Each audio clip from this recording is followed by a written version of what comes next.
What's up, guys? Adel here. It's your boy Adel with Traders Brawl in collaboration with Web3 TV. We're at the studio coming at you live. We are on Instagram right now. Come check us out on Traders Brawl. Today I have a wonderful guest, Raj Krishna. Yep. Who actually I met in 2 times. I think 2469 was a community. I met you there, but I think I also met you at one of my meetups. Yep.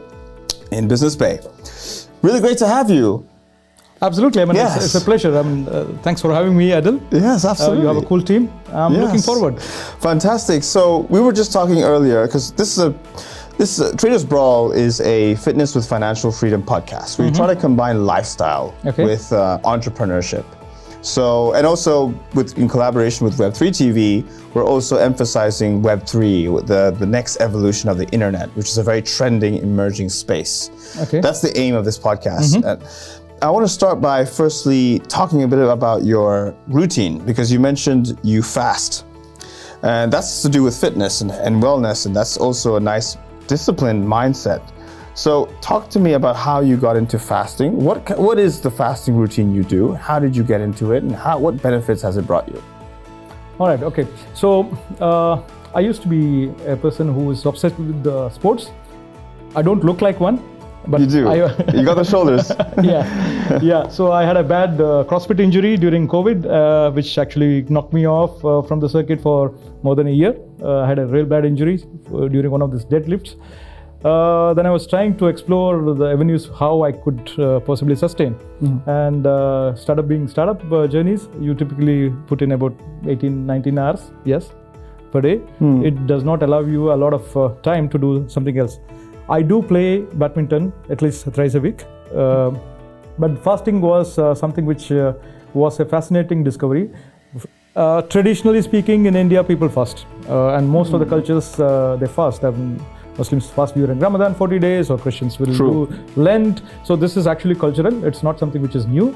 Maybe the new side of it is that when people coin a term called intermittent fasting. Yes. And I did start this a few months ago, where I gone something called as, I do not want to give some fashionable name, but typically I fast for 36 hours. And it's just air. So no water, no food. Nothing. So can I just clarify? When you say you fast for 36 hours, that means no even hydration? No, nothing. Nothing? Nothing. Really? Nothing. And this you're okay with this? I'm fine. I mean, I just broke my fast this morning, so. Wow. That's exceptional. I mean, I've heard fasting with water, fasting with hydration, fasting with liquids, but complete total fasting without any hydration. That's next level. This is actually nothing, because there are people who call themselves as breatharians. They can go for 7 days, 10 days just with the air. So the thing is that as long as you enjoy the journey of fasting, you love it. So today morning when I was wanting to break the fast, there was no hunger actually. Wow. Absolutely, there was no hunger. Matter of fact, I did do a lot of sports yesterday. Walking, I walked close to 19 kilometers, and you feel energetic. You feel fine. You're okay. It's just that you are way more focused, way more calmer, way more pleasant, I would say. Interesting. Yeah, I'm enjoying it. Very nice. There's definitely a health element to it, and I'm sure there are cognitive benefits. You told me you just mentioned you feel fine. You don't even feel the need for sugar, because most people feel the need for sugar. The more they eat sugar, they crave sugar. Absolutely. But as you fast more and you cut these out, it looks like your mind develops a new way of adapting. Absolutely. To not have to depend on it. I would not actually recommend anybody to try this, because I'm not a dietitian, I'm not a doctor. I'm just telling what worked for me so far. What worked for me so far is that in the very initial instant when I started fasting, so I wanted to actually overload myself with food. You just think of this as that you are going for a long drive and you stock up on water and food and other things, right? So you kind of overeat the previous day so that it can last you for the next 24 hours. But then I realized that it's not exactly fasting. You are actually overeaten, which you go through this process of slow burn. By the time you become really, really hungry, so the fasting window is over. But that was like a not a way of doing it. So what I do at the moment is that if there is fasting, which is happening in this weekend, I'll go slow on my food intake itself. I'll go completely vegetarian, no meat, nothing. And I'll slow down on the food so that the day when you are actually fasting, you do not have much inside the system itself. So you're actually fasting. It's not just that you do not consume, but you also do not have anything within the system. I see. Okay. So does that give your body a reset when you do this? I think so, because I just felt or experienced. I do not know whether it's placebo or it's happening really. Right. Again, as I said, I'm not a dietitian. I'm not a proponent of fasting, but it works for me. It works for you. I find that you become super crisp and calm. You become focused. You're able to collect your thoughts. Your attention spans are much longer. So typically, I think that in many ways I have ADHD, but I'm able to actually stay focused on a subject for much longer duration of time. Interesting. And it does not sap my energy, because I could do whatever I do without compromising. Because if I were to compromise on what I'm doing, let's say sports and other things, then fasting becomes an excuse for not doing something. Interesting. So if you are able to do your daily routines as it is, without the fasting coming into the picture, it works for you. Interesting. Great. Okay. Great to know your routine. I think that's insightful. I've done a little bit of intermittent fasting in the past, where I was trying to cut down. I was trying to lose weight, but just keep lean. So I'd only fast about 12 to 16 hours max, and then I'll start eating maybe 2 meals a day, and then 2 big meals.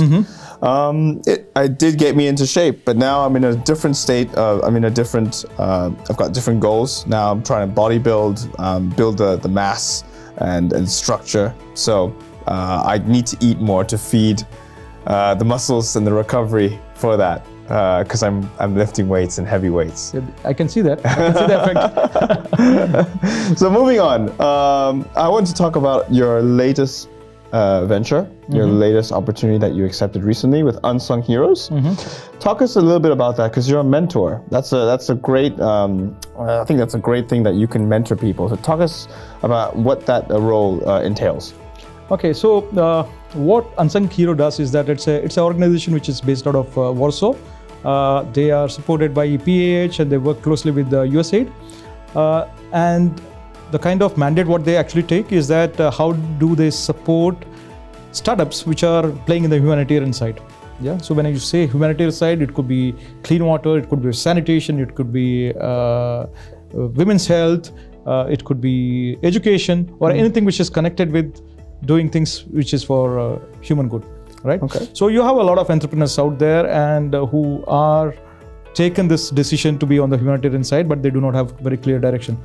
How do we start? Either it could be how do we start, how do we scale, how do we open the doors, and being founders ourselves, we have seen fair level of failures. It's not that it's success, fair level of failure. So we want to actually kind of share our journey and experience with the people so that they do not do this. Right? It's not all the success stories. Okay, we would say that this is where we actually failed miserably. You don't want to do that. Right. Yeah. Okay. And they had a first cohort running from the beginning of this year. There were projects which were recognized. There's a project specifically called Project Bala, which works with the women hygiene. They're operating out of India and Africa. So what they do is that they produce biodegradable women's hygiene packages. So they estimate anywhere between 1.2 billion kind of women hygiene materials actually goes to the landfill, which is not very nice. So they found a way of doing it in a manner which is biodegradable. So they work on projects like this. And at the moment, we are collaborated with the American University of Beirut, AUB. And we are mentoring some startups which are out of Lebanon. Great.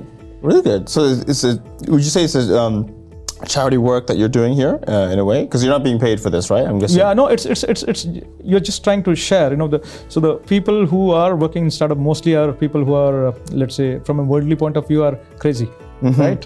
Yeah. You could have done something else, but you have decided to pursue this side. Maybe it's for passion or whatever reasons, and they need to be supported. So there is no college education which prepares you for a startup, right?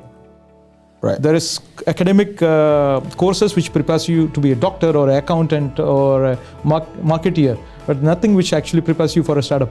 For an entrepreneur. Yes, that's for an right. entrepreneur. That's correct. Yeah, Right? That's right. I mean, there's some courses that say, mastering entrepreneurship. You can take these courses, but still, even with the teachers, they're teaching you theory. End of the day, I think university is to some degree a scam. I would actually go as far as saying that university is actually a scam sometimes. What do you think? I would say that yes, I think there are great guides on how to swim. Yeah. Right, and it could be beautifully written by people who are actually swimmers, but unless you have plunged yourself to water, you won't know that. You'll never, yeah. So I would say that it's a good attempt, but unless you have actually, I would say that this word, smell the sewers. Yeah, that's right. You wouldn't know. Yeah, okay, I'll take that back a little bit. I mean, university definitely has shaped my mindset to be able to interact, network, write essays, how to formulate paragraphs. So definitely there's benefits there. But as far as theory and practicality and practice, you still need to go out in the field, and you need to go out and actually experience what it's like to raise money, what it's like to manage a team, what it's like to pitch. Pitching is a very, very important skill in being an entrepreneur, because you need to convince why your product is better than others. Absolutely. Absolutely. I mean, that's what we are actually doing in Talami Academy, because we know that education system is absolutely great, but it was built for a specific purpose. What we call as jobs to be done. Ah, good. Now this brings me to the next question, which is Taalemy. Taalemi Academy is also an academy to teach people how to become entrepreneurs. Is that correct? So Talami Academy is, the genesis of Talami Academy is that when you look at actually the education system currently, as you said earlier, it's broken in many ways, right? Why it is broken in many ways is that in an ideal situation, somebody who actually graduates should be able to find a job in line with what they have studied. Okay.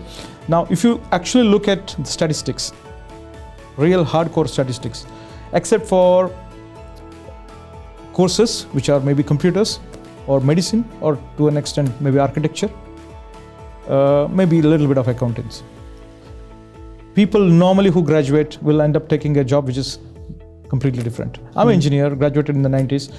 I can give you a bucket load of people who are possibly selling credit cards.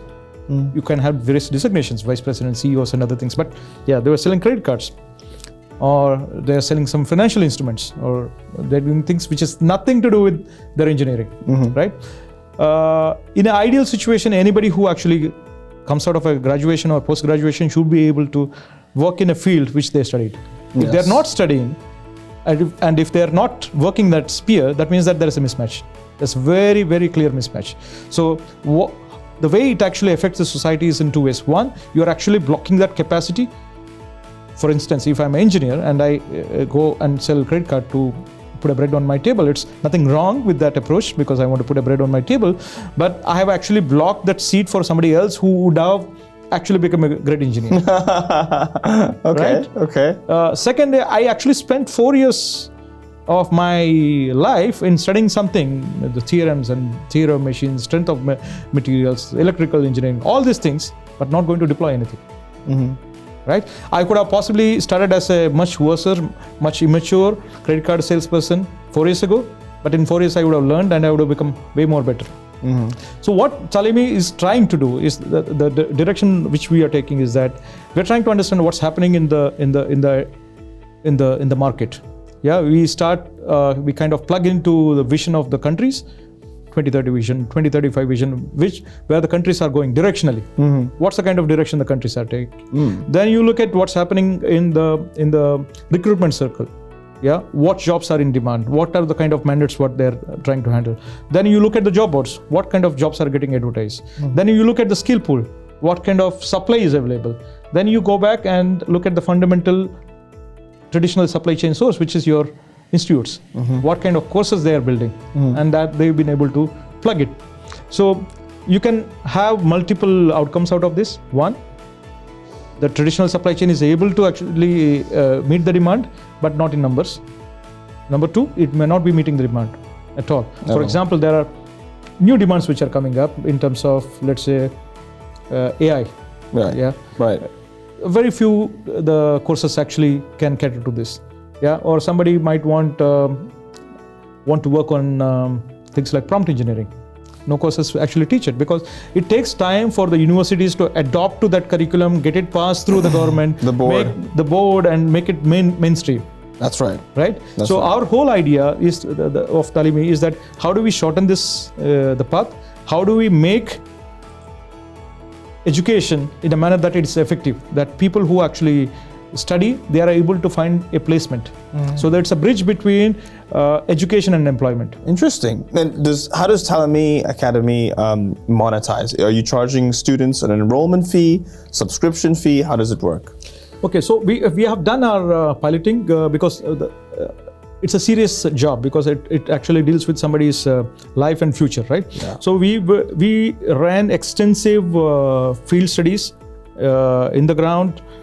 We had interns, we had engagement with the governments, actually the federal government. We tried to understand what's been their reaction in terms of skill development. So you have a lot of information which is available in public domain by consultancies, which is nice, but there is nothing which can replace the value of a primary research. Right? When you actually deal with people and ensure that you create a database of statistical significance. It's not that you're asking one or two people, you're asking hundreds of people at different levels and layers, and you kind of get an understanding, okay, what is lacking? What is that they want? Will they pay for it? Will it help them in promoting themselves in the job, or will it help them in finding a new job? So the whole idea is that we found that there are a lot of gaps, and we are trying to find out that what is that we can electronically deliver. Not everything we can deliver. Right. Correct? Because we are trying to be based on technology architecture. So through technology, what is that we can deliver? That is what we are trying to build. For example, there is been demand on both on technology in deep tech as well as martech. So technologies which are used in marketing and technologies which are used in typically like coding or AI, blockchain, machine learning. Right. Yeah. Right. That's quite in demand. Well, you got my attention now. You mentioned AI and blockchain, so we might turn our attention into that because, as you mentioned, Talami Academy is there to teach and what's trending in the industry, what's trending right now, how to stay up to date. Because the issue with universities, as you rightly mentioned, is it takes a long time for them to adapt their systems, to adapt with what's actually happening in the markets in the world, because they have to get it passed through the board and everything. There's a highly bureaucratic, slow process. But with Talami Academy, that's meant to change and solve that problem. So what is Talami Academy doing with, is Talami Academy doing anything with blockchain, Web3, anything to stay up to date with this emerging space? All right, okay. Thanks for that question, actually. So there are two areas we approach. One is that as a subject which can be taught, right? So as a subject, somebody wants to become expertise in, gain their expertise in these subjects. So one of the challenges what we face is that people who are in the academics are exceptionally gifted with the way they can deliver, but they may not be extremely relevant from the industry point of view. So they're possibly talking about a subject which they have studied a long time ago, or they have not actually done this. Cut to the other side, you have practitioners. They may not be very articulate in the way they want to present a subject, and they might have a very specific domain definition of what the project will do or what a technology can do, right? So the sweet spot is that find somebody who can bring the practical understanding on the table, but also can deliver. Right. Yeah. So we do not want to someone to have a practical theoretical understanding without having practical implementation experience. Makes sense. Yeah. Makes sense. So in the blockchain, yes, one as a subject. Second one, we are kind of dabbling that how can we use especially Web3 as a medium for instruction. Yeah, we did that earlier also in one of the edtech projects. So the way we actually see that there are three components which are central in our own way. Yeah, that central to adoption of Web3. So one is the speed of internet. right? The speed of internet is something which is actually above my pay grade because it's a state subject. Second one is variables, because the cost of variables and availability of variables typically, that's an industry subject, right? It's again beyond our pay grade. The third is the community, and that is something which we can build. So what we are trying to do is that we build on this community, and as and when the technology becomes more accessible, more matured, then we will be able to adopt. Right. So that's been our approach. Makes sense. I mean, it'd be good to bring, like you said, somebody who has practical experience before, not just theory, otherwise it's just another university. Yeah. Somebody who has practical experience, who has built on the blockchain or has tokenized a real world assets like real estate, for example, would be able to. But the thing is, here's the problem. Here's the problem I already foresee. The people who are in this space, in this emerging space, are founders themselves. Do they have the time to commit to be able to teach students from their time as a founder or as a high-level senior manager person? How can they give time to teach people about this? How do you navigate that? Yeah, it's nobody said that startup is easy. Yeah. Nobody said that. If it's easy, then you would have a million more people who are in this. Yes, it's a challenge. So the thing is that we have already successfully kind of shook hands with people who are in the industry, who has been practitioners at a C-level. So there are many ways. There are entrepreneurs who wants to spread this knowledge. Yeah. Either for glory or for money. Or for both, right? So there are people who are out there who are happy to actually share this knowledge, and the trick is to find somebody who can actually deliver it in a manner which a student or a learner can understand. Right. Okay, good. No, that's good. You're making partnerships. You're going out there, and it's going to be tough in the beginning. Even, and it might get tougher even more as time progresses, because these people, the entrepreneurs who right now are at the pre-seed level, now when they get to seed level, post-seed level, they're going to have a lot of responsibility. And then they may need to say, look, hey Raj, I know we shook hands, I know we had an agreement, but I'm up to my neck. I cannot commit anymore. I have shareholders to respond to, and I have to get this ball rolling. I have to go to Italy, I have to fly here, we're doing this conference, we've got no time. Absolutely. How would you navigate that? Okay, so typically the way we would approach this is by kind of structuring. So you have 3 levels. You have a beginner, you have intermediate, you have possibly advanced one, right? And each of this will have modules, right? So and each of these modules we will work in accordance with the experts that what is required for you to deploy in the industry, and you kind of pre-record it. Or pre-prepare. Okay. It's and then you'll have a panel of people who could jump in and contribute, so that there is no discontinuity. So there is a continuum in this whole process. So idea is that what's the whole idea? The whole idea is that when I started working way back in 90s, your probation was 6 months, right? Which means that it's kind of a honeymoon period. You'll get projects which are not so significant, right? You kind of... I wouldn't call that honeymoon. Honeymoon is very significant, But honeymoon period as in like you're just getting used to it, you're getting new to people. I know what you mean. Yeah, nobody takes you seriously, you'll not be given serious projects. But what's the situation today? You have more and more companies which are small, SME, which are coming up, right? You can't afford to have somebody coming on board and say that, okay, I'm going to take 6 months to understand and I'm going to deliver. No, you want somebody to take their t-shirt and coffee mug and start working. Absolutely. Maybe maximum a week's time, maximum, right? And how does that happen? It can only happen if the people who are coming in carry those skills. Right. Correct. That's true. That is true. If they don't carry the skills, you are going to spend time, energy, opportunity cost. Would you say carrying skill is one thing, having discipline is another, the discipline mindset? And I don't know if this can be taught, because you can practice discipline, you can try and adapt it, but being taught it is like you can teach the theory of it, but really, again, like you said about the practicality, you need to practice discipline. For example, fasting, that's an example. Going to the gym, exercising, that's an example. Eating right, diet, all these things come in. Is this also something you maybe are looking into one day teaching about, or not yet? So when you, thanks for that question actually. So when you look at actually something called as a talent, right? Talent is a combination of multiple things. So there is a skill, which is purely from the functional point of view, and there is attitude part of it, or the behavioral part of it, right? So the way we are building this is that there is a skill development which we would do, but on the top of that, there will be something which is connected with personality. So it could be your public speaking or communication, work in the teams, cultural sensitivity, right? So these are the things which will make a person much more employable. If it is somebody is looking for employment, or even if somebody is going to become an entrepreneur, right? These are things which is your collaboration, ability to communicate, collaborate, connect. That's right. This is crucial. This is non-negotiable.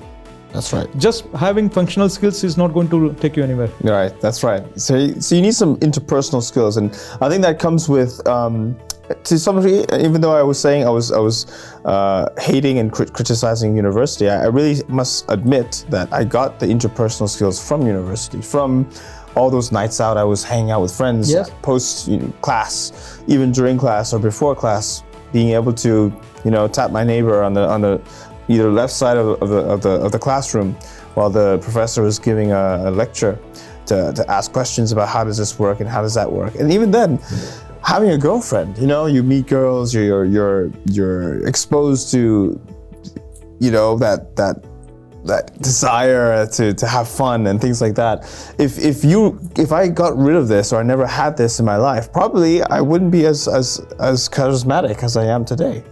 Absolutely, I agree with you. So the traditional contact-based education has its own set of values. So everything has two sides. There's nothing like absolute bad or absolute good. Right. So the traditional structure of education, imparting education, physical education, in contact education, you have cohort-based system, live. It has its own set of advantages. The only thing is that, would you want to spend that many years to get this output?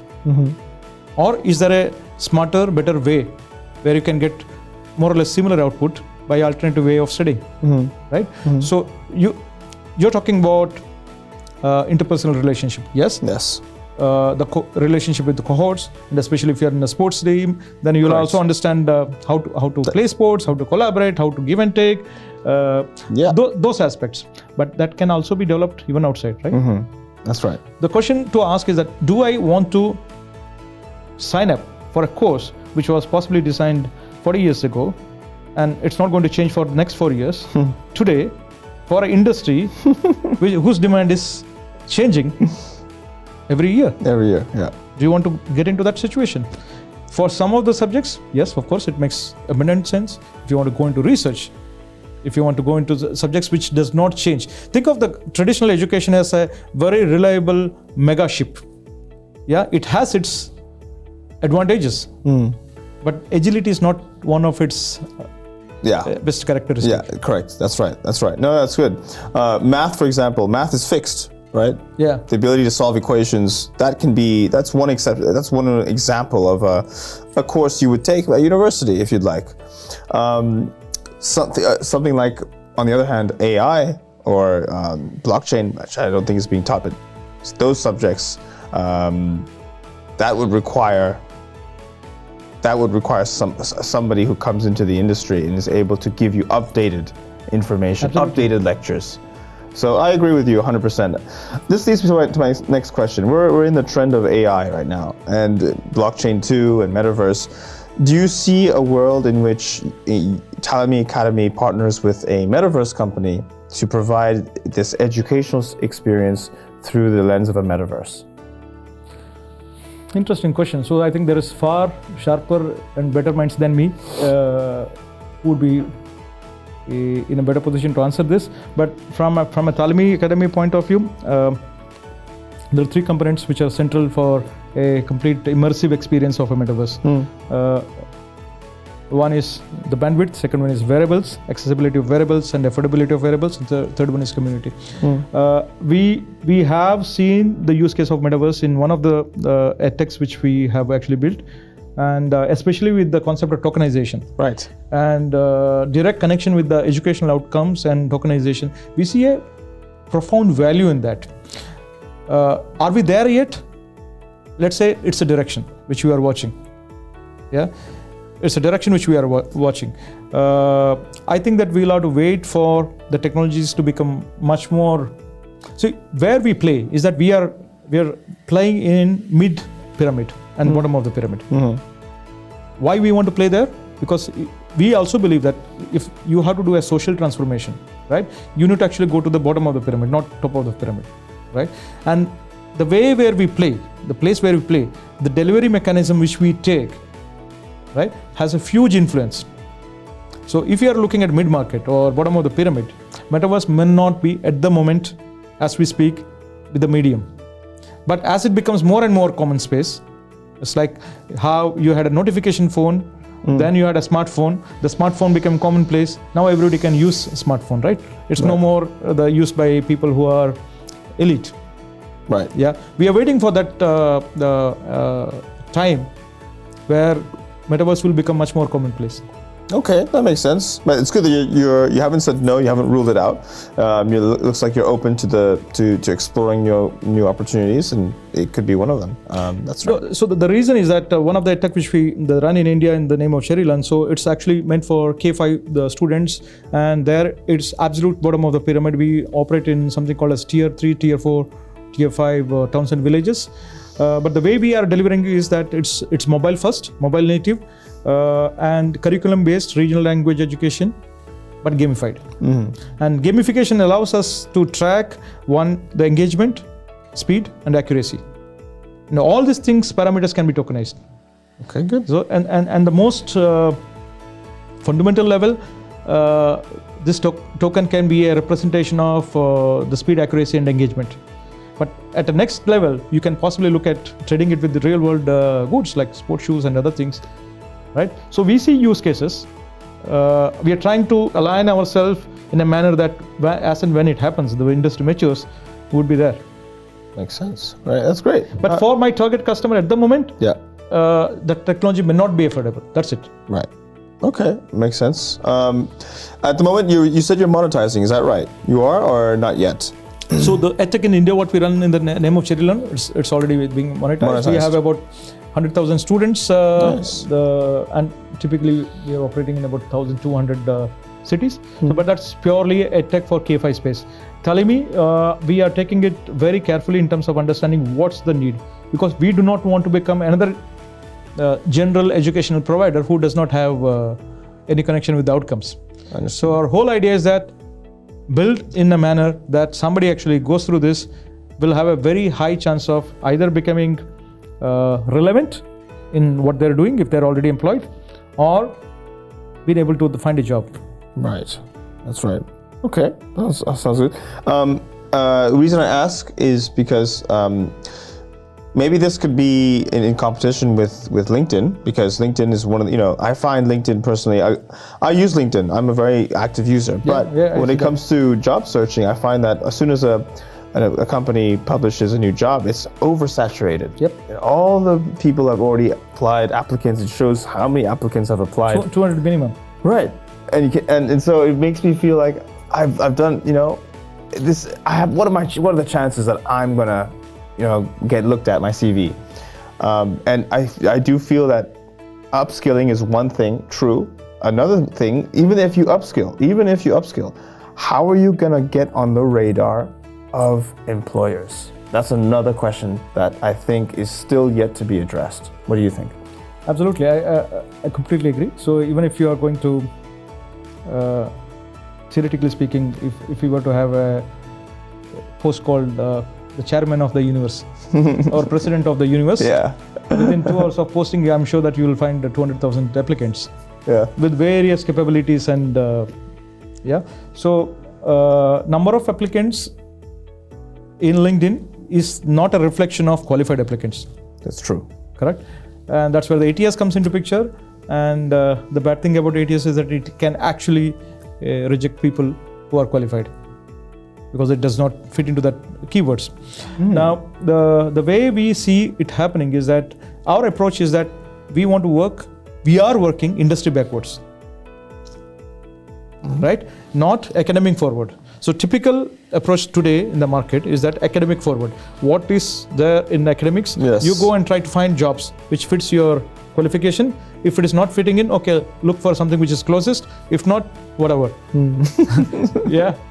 Doesn't matter, whatever. Yeah. Okay. So the way we approach it is that what's happening in the industry, all right, and you kind of tailor it today to meet the needs of the industry today. Right, and that actually gives us the buy-in. So we are talking to people in various levels. One with the government itself, which is looking at creating skill pools. Second one is with companies, which is that we would be happy if we can actually get a pool of engineers who can come and start working right away. Interesting. Yeah.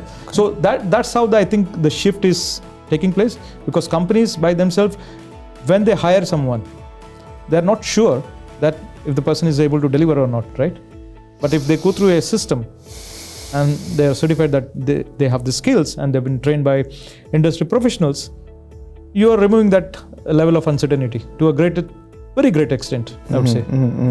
But the question still remains in terms of how do you avoid that saturation when everybody is applying? So like you said, there's a filter. This will filter out all the unqualified applicants and all the ones who are qualified. Good. So you have a qualified pool now.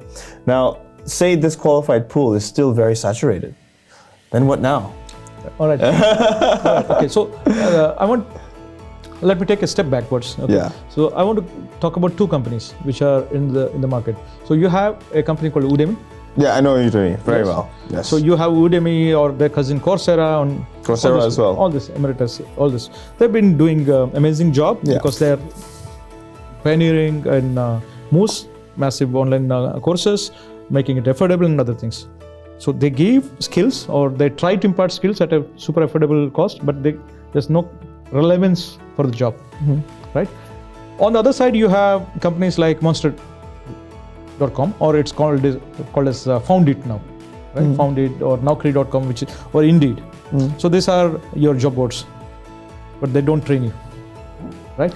Think of this Taalemi as an amalgamation of these two, right? But at the same time, we also will take mandate from the employers. So it's not going to be that if somebody gets skilled, they will go and be 1 in a million in LinkedIn. Yeah.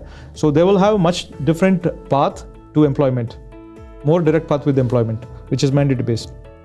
Okay. Interesting. Hope that answers it, because otherwise what will happen, again, it's going to be the same. Story of million applicants. Many applicants. And then how do you filter? Oh, keywords.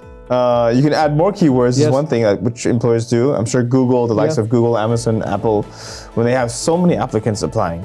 Because a normal retail job, it doesn't take so many qualifications to do a retail job. For example, there's many applicants who are looking for a job, just a job to pay the bills. How do you now filter for the right? You don't really require that many skills. Just be able to speak to people, handle their inquiries. For example, that's just one example. Another one, accountant. So, okay, everybody has for the accountancy job, you have a qualification. ACCA or ACA. Good. Okay, so what if there are 100,000 ACCA? Then what? How do you find the right candidate with the interpersonal skills? So maybe having a badge from Talami Academy, he's been badged with Talami Academy, that sort of says, okay, so that means he's been taught by qualified entrepreneurs. That gives us a little bit of more credibility. Yeah, absolutely. Yeah. I mean, that's what we have actually built as a feature in the system, where everybody who clears a course will have a certificate which can be tracked back by the employer to see that it's legit and it's connected. And it's very simple for us to put a blockchain into that. I was just going to say, it's very fair. When it's very straightforward, no-brainer kind of use case. Yeah, no, this is a very important point you made. You mentioned tracking, and blockchain is the reason to use blockchain for track and trace, and putting it on a blockchain that you completed the course at this time with whoever that taught that to you, and you get your certificate. It's an online certificate. It's there forever. It cannot be deleted. You don't need to have it printed. there's no damage. It's there forever. It lives on the blockchain forever. Absolutely. And that can be used to anytime you're somewhere down the line in your age and they ask for your certificate. You don't need to worry about, oh, where's my certificate? I need to deliver it to you. No, it's on the blockchain. Absolutely. Just look it up. I'll pull it out right here. It's there. It lives there forever. That's something you could. Yeah. You think about considering. Yeah. So for us, always the use case comes first, and we try to see which is the technology which will best serve that use case. Yeah. Okay. And we think that blockchain is the best one, and you can have certification, which is NFT. Right. Exactly. And it's tokenized. Tokenized. Right. So then you can also build a repository of skills. Yeah. And tokenize that. That's also possible. So you have, I think, humongous possibilities because it's still early days. It's still early days. You will need to look into a custodianship provider who will provide the custody of the NFT or the custody of the tokenized, for example. That will take some time, but it's a process I'm sure you will find eventually. Okay, going forward with Talami Academy, because would you say Talami Academy is your number one priority right now? Yeah, Talemi. So Talemi, the reason why we are focusing on this skill development is that we see that. So what has actually happened during COVID, right? You had remote working. And what remote working has done is that there is parameterization of work. What is parameterization of work? Is that it's not just enough for you to show up in the office physically. Yeah, it's not enough. So that's not the measurement of your work. Yeah, the parameterization of work has started happening in many industries. Right. Because especially when you're working remotely, and somebody would ask you, okay, what did get done? What did it get done? What are the parameters? What are the KPIs? Right? It has actually put a lot of pressure on people who are having job roles which are more, let's say, broad, and that's where the skill is coming into picture. And it's then cut to 2022, and you have AI. AI has been around for much longer time, but I think it became much more popular talking subjects and mainstream from 2022. That's actually kind of helping accelerate people's job, or on the other side that it can possibly do 5 people's job, right? So that will put pressure on many industries like content or anything which requires creatives, calculations. You can do amazing presentations. I'm super bad in creating presentation, but I can actually create a good presentation, decent presentation where somebody will say that, okay, it's trash in about 3 hours time. Yeah, and people can do it even with much lesser, right? So what's happening is that possibly I'm not going to one of the guys to create it for me, right? You see, at a most individual level, that's the kind of impact. Understood.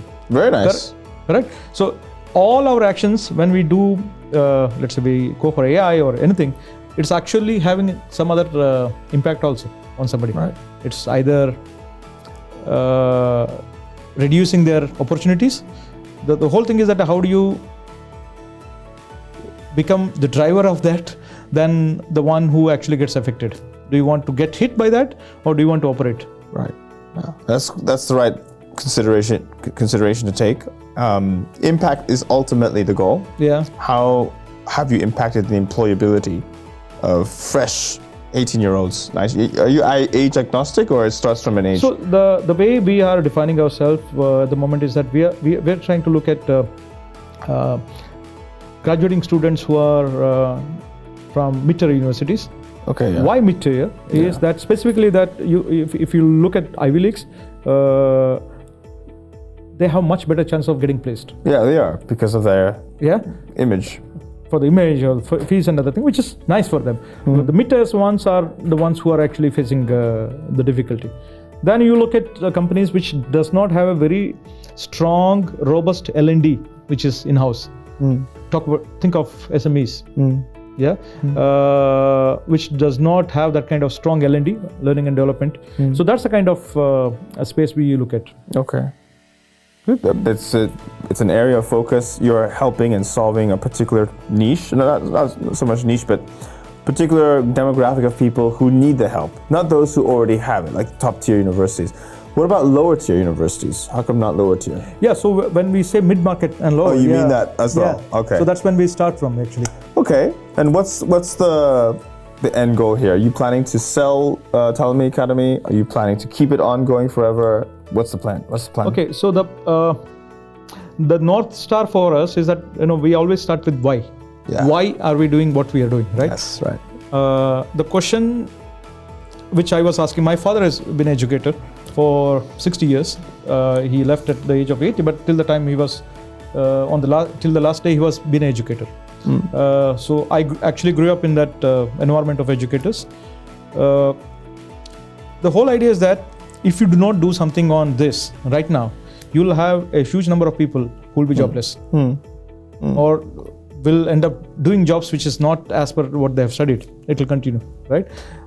Think of the social impact of somebody who is in their 30s suddenly becoming jobless because they are not skilled, right? It has a huge social impact actually on their families, on the society, and look at it from a country point of view, right? If the country becomes inefficient, it's not going to be competitive, right?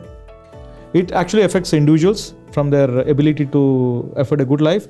It affects companies in terms of efficiency. It affects countries in terms of competitiveness, right? So the idea is that how do we possibly take this up and upskill 2 million by 2029? That's the kind of North Star. Okay. Yeah, and if we find somebody who could partner and achieve this milestone faster, we're always happy to do it. Right. At least we get an idea of what's the North Star. So you don't plan to sell, or maybe you're See, the idea is that I like to operate in the areas of SDG and ESG is that it's possible that you can be good and still make money. Yeah, for sure. Yeah, it does not have to be a small CSR bit which you are doing, but you can be good. I mean, you can have impact in the core of your business nucleus, but you can still make money. Right, without having to sell as well. Yeah, without having to sell, right? So, quick question: do you have in Talami Academy? Do you plan to have a rating system where people can rate the courses out of 5 or out of 10 reviews, so they can recommend which module to take, what's good or not? Do you have this, or are you planning to? Yeah, so at the moment we have actually built this ability where students or the learners can actually rate each of these courses. And also provide reviews?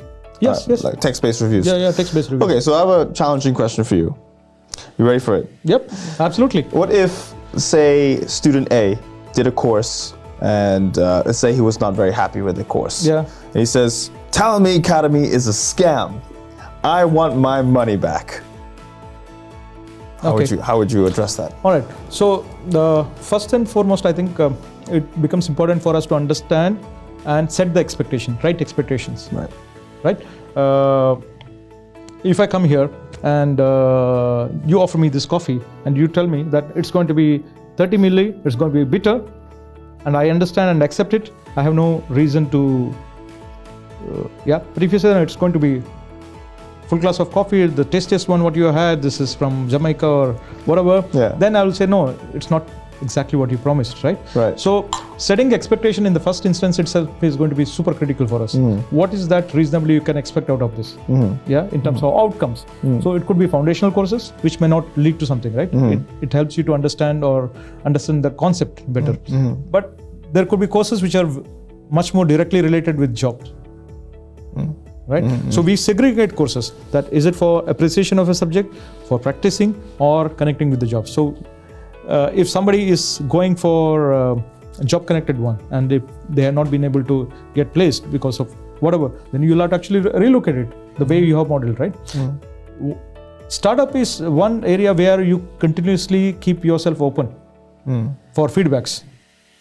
That's correct. Right? We do not know everything. Yes. You have to constantly listen to your customers. Correct. You have to understand whether it's an outlier question or it's actually a question which is a pattern. And before it becomes a pattern, you'll have to actually listen and avoid that kind of situation, right? Right. I mean, that's the advantage of being a startup, right? You are like a speedboat, where a conventional company is like a mega ship, which is stable. Correct. No, that's a good response. I'm glad you addressed it that way. I think that's correct. We're all learning. We're all in this space, and we learn with feedback. So, yeah, I would understand that. Makes sense. What's the best way that for the audience who are watching, if they want to get in touch with Talami Academy or find out more information about it, how can they do that? Okay, the best way is connect with me on LinkedIn. or log into Taalemi, which is www.taalemiacademy.com, or text me. How do you spell, for the audience, how do you spell Talami Academy? It's www.TAALEMIACADEMY. Good. So it's M-I, not M-Y. MY. M-Y, eh? Talami, no, Talami is M-Y at the end. MY.com, yes. Okay, got it. And Talami with 2 A's. Yes, TAALEMI. Got it. No, good to make sure of that. And connect with you, if you could say your full name as well. My name is Krishna Raj. You can find me in LinkedIn in the name of Krishna Raj. And just to make sure that it is me, that my heading would say Tech for Good. Tech for Good. Awesome. Thank you, Raj, for your time. Thank you so much, Adel. Very insightful interview. We talked education, tech impact, sustainability a bit, and blockchain and Web3, which is really great. I think there's great potential bridging that gap to help in fresh new graduates in the mid-tier and lower tier universities to get that job. Yep. So I can't wait to see and follow your journey in this, and I look forward to recommending it. Thank you so much. Yeah. Thank you so much. I mean, we are taking baby steps. Yeah. We're taking baby steps, but we're trying to do some difference. All right, we'll finish it there. So thank you so much for watching, guys. All of Raj's information will be in the description. We will make sure that you can find him very easily and find out more about Talami Academy. So thank you so much again for watching. This is Adel with Web3 TV and Traders Brawl. Keep following the page, keep following us, and we'll see you next time. Cheers. Thank you so much. Bye, guys.